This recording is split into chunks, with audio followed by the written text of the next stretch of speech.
All right, y'all. So now, speaking of drama, let's talk about Timothée Chalamet, who Chelsea Handler is saying, well, basically calling out for being full of himself. And you want to know something? Well, her saying what she recently said, I'm kind of with her on this. So Chelsea Handler has not been impressed by Timothée Chalamet's press run to promote Josh Safdie's ping pong film, Marty Supreme.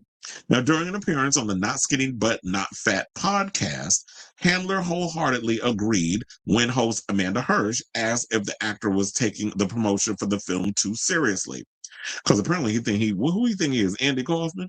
They said he seemed pretty serious about winning and getting acknowledged for his great acting, she noted.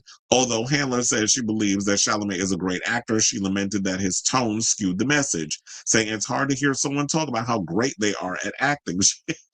It's like, boy, first of all, you went to the high school of performing arts, the same school as people like Khalees and your ex-girlfriend, Lola Leone, Madonna's daughter. So you like to try to act like we ain't know you was dating her back in the day before people even knew who the fuck you was.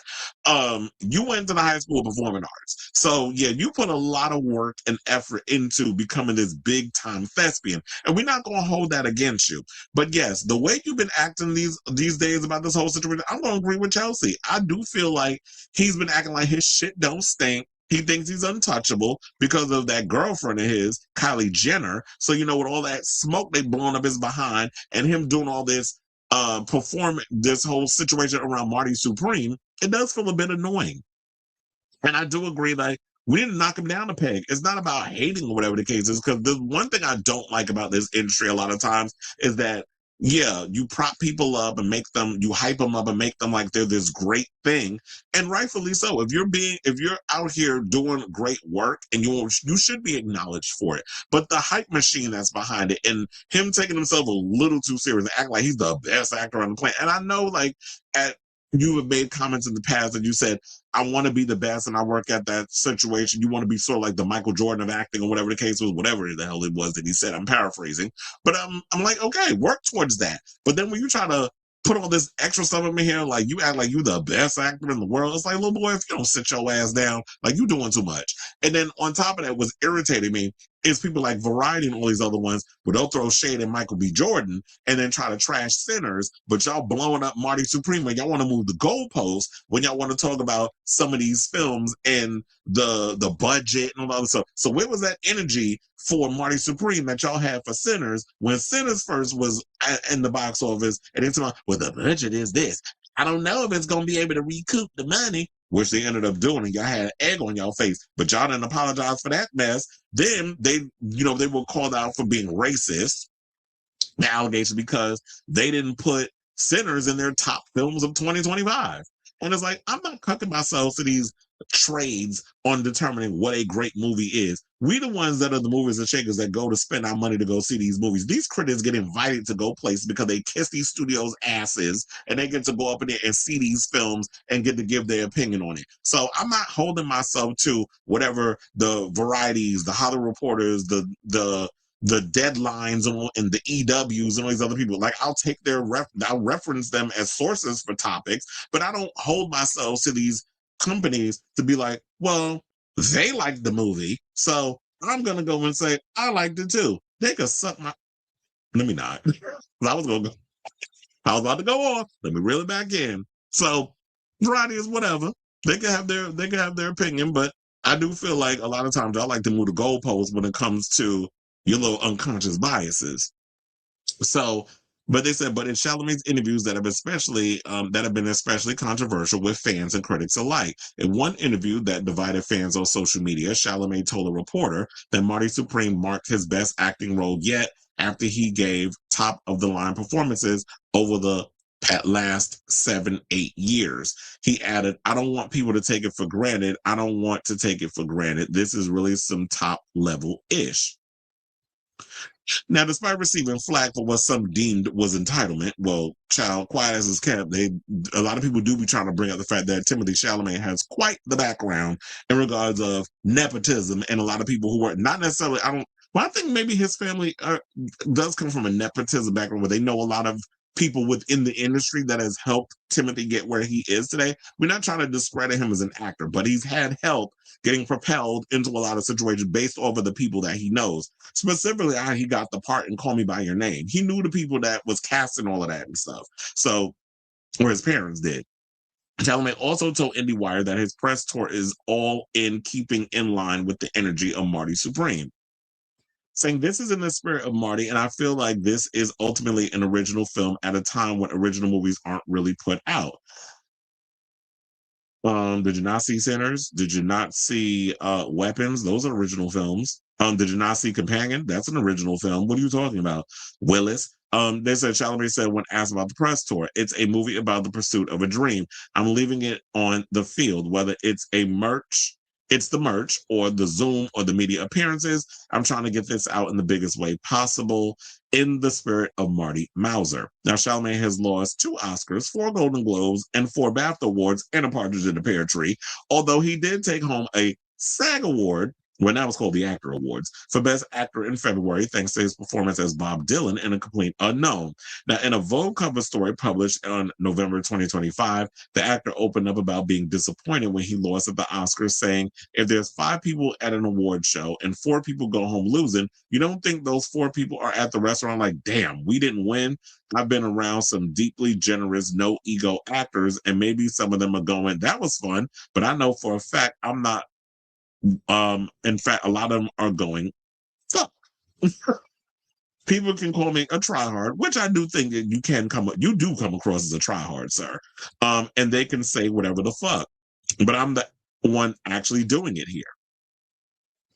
Well, that's great, but for you, you act like nobody's gonna take away your talent and how hard you work. And I'm always of the argument that whatever is meant for you is meant for you and it will come to you in your time. But if you're only doing this just so that way you can win awards, then, sir, you are in the wrong business, because I don't understand people that's like, well, my whole goal as a musician is to win a Grammy. So your whole point of a musician is not to just make the best work you possibly can or to just create art. I mean, of course, there's people that, I mean, quiet as it's kept, I mean, it ain't that big of a deal if you up in here trying to do it for the money, because the money ain't all that great with the music. You got to be able to sell records and merch and all that other stuff, or to even make money these days. A lot of these artists running around here trying to act like they balling. A lot of them are broke. Trust to believe. So, are you doing this because you have a love for the craft, or are you doing it because you're all about trying to win awards just so that way you can have notches on your belt and people can read your laundry list of achievements like you Beyonce? I mean, is this why you in the game? Because if you in it for that, then the pretentiousness of it all, you in it for the wrong reason. So people, I guess, are calling you this because of how you coming across. You coming across that ego is about as big as your head.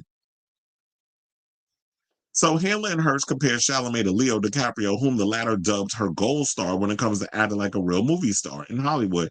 She said Leo wouldn't say that, even though it took him so long to win, right? He didn't win anything until the Wrestling with the Bear movie. I mean, yeah. Even though Quiet as It's Kept, he should have won for other things. I did not think The Revenant was one of them. One of the movies he should have won for, but that's what they gave it him for. I feel like that was what I always call like a sympathy win, because a lot of time when Hollywood screws up, and it's like, no, he should have won for Wolf of Wall Street. Oh no, he should have won for Was Eating Gilbert Grape. Oh no, he should have won for this film. But y'all want to give it to him for Wrestling with a Damn Bear? Okay. It's kind of like when you look at Zoe Saldana, like, I've done so many great roles. You want to give it to me for being in a movie about people saying about penises and vaginas? Okay. So then they said Handler agreed, saying Leo wouldn't do that. Leo was a movie star. He wouldn't talk like that. That's new. I haven't heard any actor talk kind of talk like that. And I guess maybe it's because Timothée is a different type of Hollywood actor. Maybe it's because Timothée is this is like the Gen Z equivalent of the new movie star. Where it's like when Leo DiCaprio he and I came up in the same era, the same time or whatever. So we didn't have social media and all these other things where they will follow. I mean, we had paparazzi and all this other stuff. They follow you every move. And then they make the jokes about him and his girlfriends where they don't surpassed the age of 25, whatever. But the times were different. And I guess now when we have social media and now he's dating one of the Kardashian girls and all this other stuff, it's a different way to approach the whole Hollywood thing or whatever the case is. That's why I said before, I'm not going to take away from Timothée. I think he's a phenomenal actor, but the ego you doing too much with the ego, and you need to be knocked down a couple of pegs. That's all I got to say on that. So yeah, and I'm going to be honest. I feel like because of the way that the promotions and everything has been about this film and the overhyping of it all, that's one of the reasons why I really haven't been that compelled to rush to go see Marty Supreme. I'll wait till it comes out on streaming. Even then, I might not even be interested in wanting to check that movie out. Like, to me, it's like, I get Timothée Chalamet as an actor, but to me, he's more, I like him in stuff like Wonka and Dune. Like, that's the stuff I want to see him in. I could care less about him playing some goddamn ping pong. Quiet as it's kept, I was bored with ping pong we had the table and everything in my high school. So I say all this to say, what do you guys think of this story? Do you agree with Chelsea that, yeah, Timothée is acting a little too big for his britches in regards to the ego ever since this whole Marty Supreme movie? Like, you taking yourself a little too seriously. You're not curing cancer. You're an actor. So let me know what you guys think of this story in the comments down below.